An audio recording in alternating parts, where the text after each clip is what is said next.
altísimos magistrados y magistradas del Tribunal Supremo de Justicia. Siempre me pregunto y siempre trato de expresar lo que el ciudadano de a pie, el que está en la calle, se pregunta. ¿Hay justicia en Venezuela? ¿Hay justicia para el pobre, para el humilde, para el campesino, para el trabajador, para el comunero? ¿Hay justicia para la mujer, para la familia? ¿Cuánta justicia hay? El Poder Judicial garantiza el pleno goce de los derechos de Venezuela. El Poder Judicial está encaminado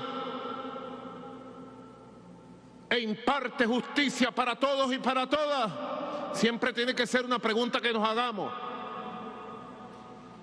Nadie puede dormirse en los laureles, dice, y creer que ya la tarea histórica de Bolívar, escrita y reflejada en esta Constitución, está hecha, está dicha, está completada. Quien así lo crea, sencillamente estaría entrando en una posición conservadora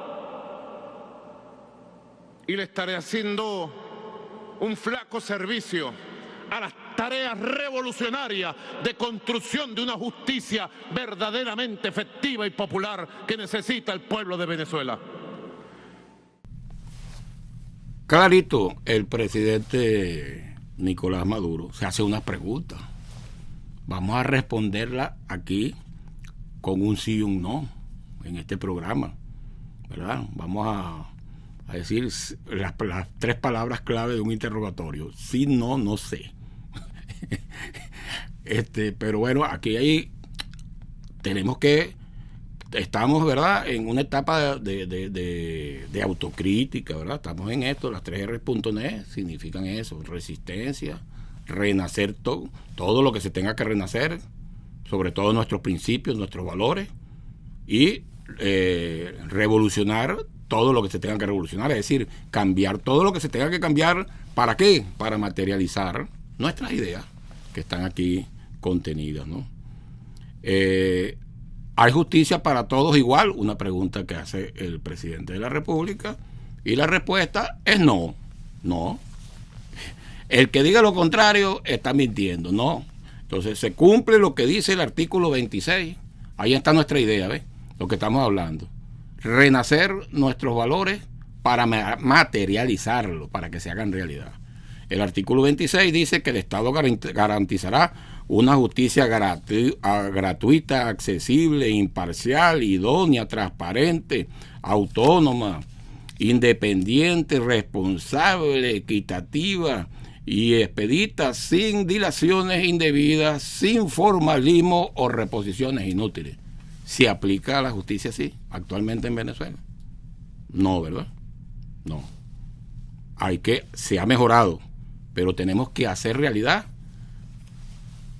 lo que establece la Constitución de la República Bolivariana de Venezuela, que es difícil, es romper con un tiempo histórico, es romper con antivalores del pasado que fueron inculcados aquí durante un siglo completamente, ¿no? Aquí llega y pregunta el presidente en ese discurso: ¿el Poder Judicial garantiza los derechos a todas y todos los venezolanos? La respuesta es no, sencillamente porque el Poder Judicial solo no puede garantizarlo. Y por eso es que la Constitución establece que en el artículo 253 establece que se debe conformar un sistema de justicia. Y aquí me detengo. ¿Qué es un sistema? Esto es muy importante porque el conocimiento no es estático, el conocimiento va avanzando, ¿verdad? Aquí en la historia, si no, pregúntenle a Copérnico, ¿no? Aquí todo el mundo creía, parece, todavía hay alguien que no sabe que Copérnico descubrió que todo no giraba alrededor de la Tierra, sino que la Tierra era algo menos que un grano de arena comparado con el universo.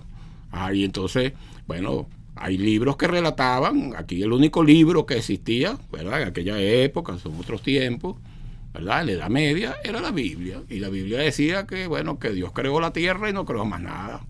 Entonces, bueno, eso puso en algunas dudas esos libros a donde sus jerarcas mandaban a quemar los otros libros que existían de la opinión. Entonces, bueno, el conocimiento va cambiando. Y entonces, aquí yo quiero hacer énfasis en una incorrecta interpretación de la Constitución de la República Bolivariana de Venezuela. Después de la Segunda Guerra Mundial, con sus más de 60 millones de muertos, se desarrollaron muchas teorías, ¿verdad? El conocimiento evolucionó, y sobre todo el conocimiento humano. Y entonces se interpreta la separación de poderes, así lo digo yo, la separación de poderes no existe. Francisco Meliá Horta. La separación de poderes no existe porque no puede existir. Hay teorías más avanzadas como la teoría de los sistemas. La teoría de los sistemas, ¿qué es un sistema? Un sistema es un conjunto organizado de elementos que interactúan entre sí para alcanzar un objetivo programado. ¿Cuál es el objetivo programado en este caso, en el sistema de justicia? Impartir justicia a la tutela judicial debida de acuerdo a lo establecido en el artículo 26 de la Constitución. Ese es el objetivo para aquel sistema. Nosotros cuando éramos muchachitos, ¿verdad?, que estábamos en primaria, nos enseñaban el cuerpo humano, que es el gran sistema, ¿verdad? El cuerpo humano es el gran sistema, y nos decían, el cuerpo humano tiene el sistema circulatorio, que lo comprende el corazón, las venas y las arterias. Y existe el sistema respiratorio, cuyo órgano principal son los pulmones. Son dos sistemas con funciones propias. No hay separación de poderes, lo que hay es distribución de funciones. Cada rama del poder público, que es un sistema, ¿verdad?, tiene funciones propias. Entonces volvamos al ejemplo del sistema. Entonces, el sistema circulatorio tiene el corazón, tiene las venas, tiene las arterias. Entonces, las venas llevan la sangre ya sin oxígeno, porque las células del cuerpo humano la absorbió el oxígeno para poder vivir, la lleva al corazón. El corazón, ¿verdad?, que es parte del sistema circulatorio, se la envía a los pulmones, que es un órgano de otro sistema, ¿verdad?, del sistema respiratorio. Y ahí no se trata que si quiere los pulmones darle oxígeno a la sangre o no quiere los pulmones darle oxígeno a la sangre. Es que si no se la da, se muere todo el sistema. También, entonces, bueno, el artículo 136 de la Constitución de la República Bolivariana establece que hay un sistema, que es el poder público nacional, y que ese sistema tiene su sistema, que la Constitución establece en el artículo 136, lo denomina como ramas del poder público. Fíjate que incluso el constituyente, de la cual tengo honra de haber sido y soy firmante de esa Constitución de 1999, hace énfasis, ¿verdad?, y usa la metáfora ramas para hacer ver que forman parte de un cuerpo mayor, que es el tronco del árbol, que en este caso es el poder público, que es un sistema, que a la vez ese sistema es un subsistema de un sistema mayor, que es el Estado, ¿verdad?, con sus tres componentes. El Estado, ¿cuáles son los tres componentes de un Estado? Su territorio, con su riqueza, ¿verdad?, un pueblo organizado que habita en ese territorio y tiene derechos y tiene deberes, y un poder público para gobernar soberanamente, que tiene poder para gobernar soberano. Entonces, ese poder, porque entonces fíjate, en la teoría general del sistema, todo sistema es un subsistema de un sistema mayor.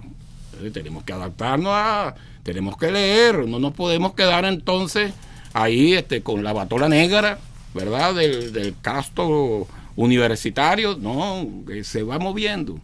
Y hay que recordar que aquí, en los años 50, ¿verdad?, en la Cuarta República, se instauró un sistema político de conciliación de élites tutelado y al servicio de los Estados Unidos, que ejecutó a la perfección los principios de la teoría de la élite del poder.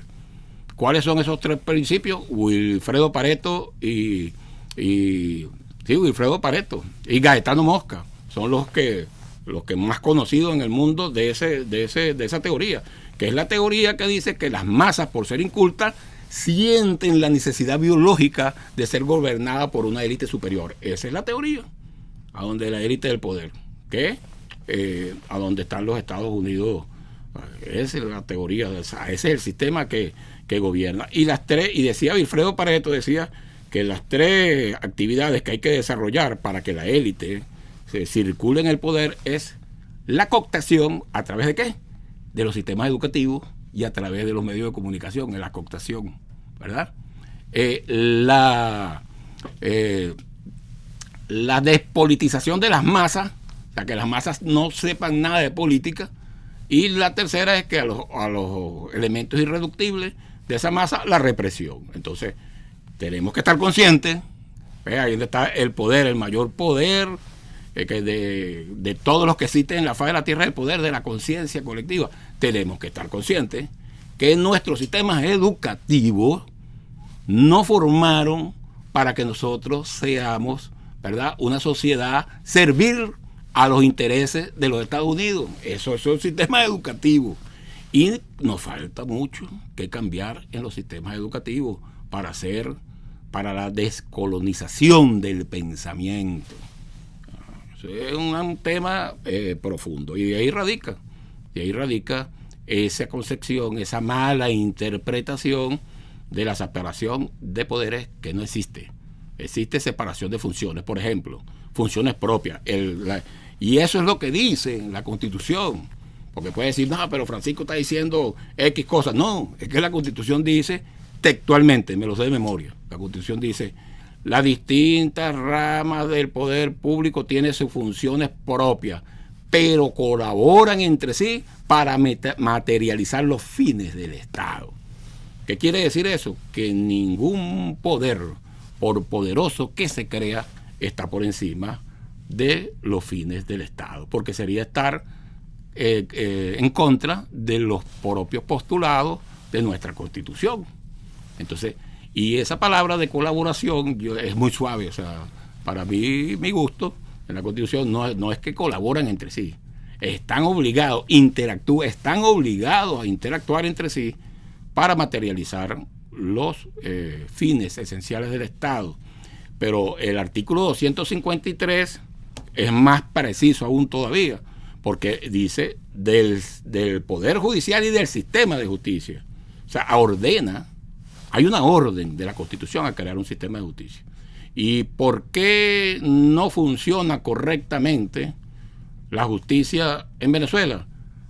Porque no funciona como sistema. Y nosotros tenemos que hacer en esta etapa que funcione como sistema. Y por eso estamos en un proceso de revisión y de revolución judicial. Y bueno, vienen a partir de mañana, habrá un nuevo gobierno del Poder Judicial, que quien ejerce el gobierno del Poder Judicial, los magistrados y las magistradas del Tribunal Supremo de Justicia, para hacer realidad algo que ahorita es letra muerta. Vamos a ver rápidamente algunos aspectos que ahorita son letra muerta, que no se han hecho, pues no se han desarrollado, por X intereses que no vamos a evaluar. ¿Cuál sería uno de ellos? Bueno, fundamental. Está el artículo 255. El artículo 255 de la Constitución establece lo que es la carrera judicial y dice lo siguiente: el ingreso a la carrera judicial y el ascenso de los jueces o juezas se hará en concurso de oposición. ¿Cuántos concursos de oposición se han hecho en revolución? Ninguno. Pero si queremos un aspecto más muertico todavía, es que en ese proceso, fíjense lo que dice aquí textualmente: la ley garantizará la participación ciudadana en el proceso de selección y designación de los jueces y las jueces. ¿Dónde? ¿Cómo? Eso no, es letra muerta, ¿verdad? Y fíjese otro artículo, ¿verdad? Entonces, la participación del pueblo en la designación de jueces y jueces, eso hay que reformarlo, y por eso es que nosotros estamos reformando 3 instrumentos legales fundamentales: la ley del sistema de justicia, el código de ética de la juez y la jueza venezolana y la ley de carrera judicial. El artículo 167 establece lo siguiente, dice, ¿verdad? Que la Asamblea Nacional aprobará un código de ética del juez y la jueza venezolana, quien dictará todo lo concerniente a la jurisdicción disciplinaria. ¿Existe la jurisdicción disciplinaria en el Poder Judicial? No existe. Como lo dice la Constitución, no. Y termino con este segmento. Creo que se nos van a quedar 2 segmentos por fuera, pero bueno, continuamos con su programa Hablando de Poder, y con esto vamos terminando. El artículo 270, que es fundamental de la Constitución. Fíjense lo que dice el artículo 270, y lo leo, compatriotas, ¿no? Para que reflexionemos sobre esta tarea, ¿no? Yo tengo el honor de presidir en la Asamblea Nacional la subcomisión de régimen político y sistema de justicia. Y bueno, todos saben que yo he sido presidente de la Asamblea Nacional, ministro del despacho de la presidencia, y toda la experiencia y lo que he visto yo aquí, y junto con altos asesores que tenemos en la materia, vamos a presentar a la brevedad posible ese paquete de leyes que tienen que ver con el sistema de justicia. Entonces dice el artículo 270 que el Comité de Postulaciones Judiciales es un órgano asesor del Poder Judicial para la selección de los candidatos o candidatas, y dice que igualmente, salto el artículo, igualmente asesora a los colegios electorales judiciales. ¿Cuántos colegios electorales judiciales hay en Venezuela? Ninguno, ¿verdad? Para la elección de los jueces o juezas de la jurisdicción disciplinaria. Es decir, te está diciendo la Constitución que debe haber unos colegios electorales, y el Código de Ética actual establece que el Consejo Nacional Electoral participa en la elección de esos miembros de los colegios electorales, que a la vez van a elegir a los jueces y a las juezas de la jurisdicción disciplinaria. Bueno, todo eso hay que renacerlo, y ya bueno, con esta reflexión final vamos a concluir su programa Hablando de Poder, que es que ¿cuál es la reflexión final? Bueno, tenemos que incrementar nuestra conciencia revolucionaria para poder interpretar correctamente y no de una manera conservadora los postulados que están en la Constitución de la República Bolivariana de Venezuela. Y en ese sentido, bueno, debemos ir avanzando, y la Asamblea Nacional que hace las leyes, el mandato constitucional, su primera tarea es legislar en materia de funcionamiento de las distintas ramas del poder público, y no solamente legislar. Todos tenemos el deber, todos tenemos que hacer cumplir las leyes de la República, pero el primer deber recae sobre la Asamblea Nacional, y la Asamblea Nacional tiene la voluntad política de ejercer sus funciones controloras, y así lo juramos y así lo haremos. Y con esta reflexión final despedimos su programa Hablando de Poder, y lo invitamos para el próximo jueves a sintonizar Radio Nacional de Venezuela.